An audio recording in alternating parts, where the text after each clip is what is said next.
بسم اللہ الرحمن الرحیم۔ بسم اللہ وحدہ والصلاۃ والسلام علی رسول اللہ، اما بعد۔ بہت سارے دوستوں کی درخواست تھی کہ طلاق کے مسائل بیان کیے جائیں، کیونکہ یہ انتہائی اہم مسائل ہوتے ہیں جن کا جاننا ہر مسلمان کے لیے ضروری ہوتا ہے۔ ہر مسلمان جس کا نکاح کے ساتھ واسطہ پڑتا ہے تو اس کو طلاق کے بارے میں بھی جاننا ضروری ہے۔ تو اس وجہ سے آج سے ہم الحمدللہ طلاق کے مسائل کی سیریز شروع کرنے جا رہے ہیں۔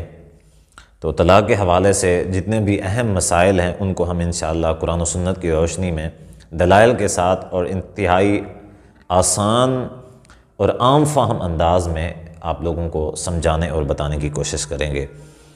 تو آج کے حوالے سے جو اہم مسئلہ ہے وہ یہ ہے کہ طلاق کا حکم کیا ہے۔ کسی بھی مسئلے کو سمجھنے کے لیے اس کا حکم جاننا ضروری ہوتا ہے۔ بغیر حکم جانے کوئی بھی مسئلہ سمجھ نہیں آ سکتا، یعنی اس کی اہمیت کتنی ہے اور اس کی کیفیت کیا ہے۔ تو طلاق کا جو حکم ہے، طلاق کا حکم جاننے سے پہلے اسلام کے اندر طلاق کا حکم جاننے سے پہلے ہم دوسرے جو مذاہب ہیں ان مذاہب میں طلاق کا حکم آپ لوگوں کے سامنے بیان کریں گے۔ اس کے بعد کمپیئر کریں گے کہ دیکھیں دین اسلام کتنا کامل دین ہے اور جو دوسرے دین تھے ان کے اندر کیا حکم تھے اور اس کے اندر کیا کمیاں تھیں جو دین اسلام کے اندر نہیں ہیں۔ سب سے پہلے یہودیت کا مذہب ہے جس کے اندر طلاق دینے کی مرد کو کھلی اجازت ہوتی ہے کہ جب جس عورت سے نکاح کرے اس کو طلاق دے سکتا ہے۔ جب بھی طلاق دے صرف دو شرائط ہوتی ہیں۔ ایک شرط کہ وہ اس نے لکھ کے طلاق دینی ہے، دوسری شرط یہ ہوتی ہے کہ جسے وہ طلاق دے رہا ہے دوبارہ کبھی وہ اس کے لیے حلال نہیں ہو سکتی۔ اس کے علاوہ اس کی اپنی مرضی ہے، جب بھی جس سے نکاح کرتا جائے طلاقیں دیتا جائے، اس کو کوئی جو ہے نا اس حوالے سے کوئی ممانعت نہیں ہے۔ اس کا نقصان کیا ہے، اس کے اندر کمی کیا ہے؟ اس کا نقصان یہ ہے کہ عورتوں کی زندگی جو ہے وہ خراب ہو جاتی ہے، تباہ ہو جاتی ہے۔ اہمیت نہیں رہتی کہ عورتوں کے ساتھ نکاح کرتے جاؤ اور طلاقیں دیتے جاؤ، استعمال کرتے جاؤ اور فارغ کرتے جاؤ۔ تو اس سے جو عورتیں ہیں ان کی اہمیت جو ہے، ان کے حقوق پامال ہوتے ہیں۔ تو اس کے اندر یہ کمی ہے۔ اسی طرح عیسائیت کا مطالعہ کرتے ہیں، عیسائیت کے اندر جو طلاق ہے وہ بالکل بھی حرام تھی سوائے زانیہ عورت کی، یعنی جب عورت زانیہ ہے تو اس کو طلاق دے سکتے ہیں، ادروائز طلاق نہیں دے سکتے۔ اس کا نقصان کیا ہے؟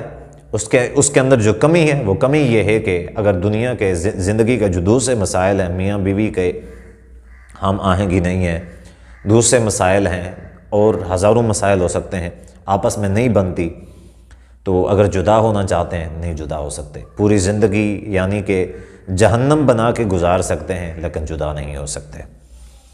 اس کے اندر ایک کمی۔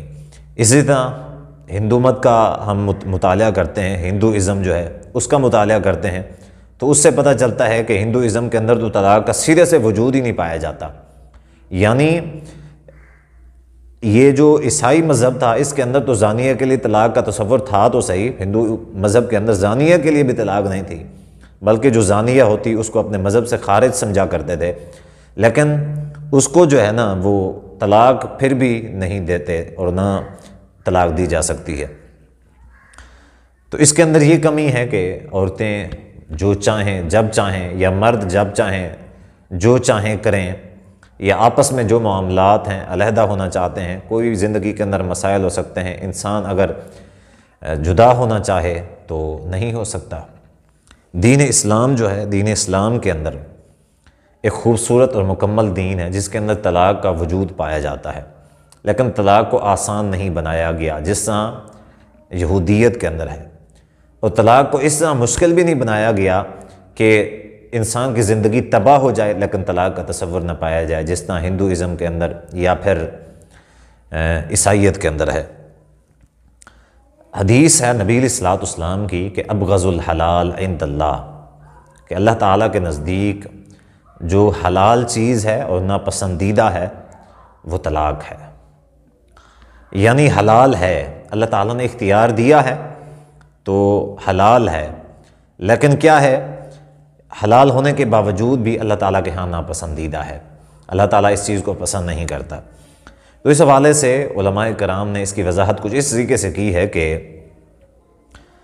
یہ جو ناپسندیدگی والی وجہ ہے، یہ ناپسندیدگی والی وجہ اس صورت میں ہے کہ جب کوئی بندہ بغیر کسی وجہ کے اپنی جو عورت ہے اس کو طلاق دیتا ہے، تو یہ اللہ تعالیٰ کو ناپسند ہے۔ اگر کسی وجہ شرعی عذر کی بنیاد پہ طلاق دیتا ہے تو ناپسندیدگی جو ہے یہ دور ہو جاتی ہے۔ وہیں پہ جہاں پہ مرد کو اختیار دیا ہے اللہ تعالیٰ نے طلاق کا، وہیں پہ عورت کو خلا کا اختیار دیا ہے۔ یعنی اگر وہ اپنے شوہر سے علیحدہ ہونا چاہتی ہے، جدا ہونا چاہتی ہے، وہ اگر اس کے ساتھ نہیں رہنا چاہتی، اب دیکھیں یہودیت کے اندر مرد کو اختیار، عیسائیت کے اندر مرد کو بھی اختیار نہیں، عورت کو بھی اختیار نہیں، البتہ مرد کو اختیار تھا زانیہ عورت کی وجہ سے، لیکن ہندو مذہب کے اندر نہ تو عورت کو اختیار ہے نہ مرد کو اختیار ہے، لیکن دین اسلام کے اندر مرد کو طلاق کا اختیار دیا گیا ہے، عورت کو خلا کا اختیار دیا گیا ہے۔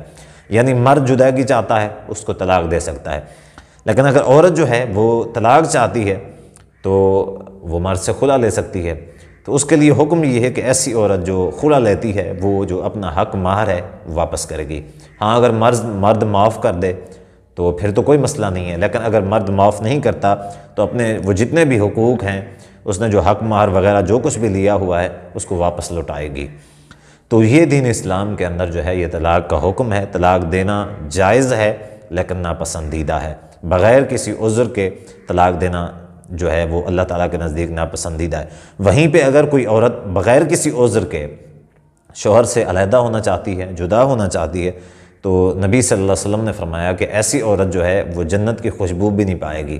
یعنی ایسی عورت جو مرد سے کہتی ہے کہ تم مجھے طلاق دے دو، مجھے اپنے آپ سے علیحدہ کر دو، کسی بغیر عذر کے، کوئی شرعی عذر نہیں ہے، کوئی بڑی وجہ نہیں ہے، اس کے باوجود اگر وہ اس سے جدائیگی چاہتی ہے تو اس کا مطلب یہ ہے کہ اس کے لیے حکم یہ ہے کہ وہ اللہ تعالیٰ کے نزدیک کہ وہ جنت میں جانا تو دور کی بات ہے، وہ جنت کی خوشبو بھی نہیں سونگھ پائے گی۔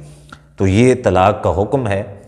تو اللہ تعالیٰ سے دعا ہے کہ اللہ تعالیٰ ہمیں دین اسلام کو سمجھنے کی اور کما حق کو چلنے کی توفیق عطا فرمائے۔ والسلام علیکم ورحمۃ اللہ وبرکاتہ۔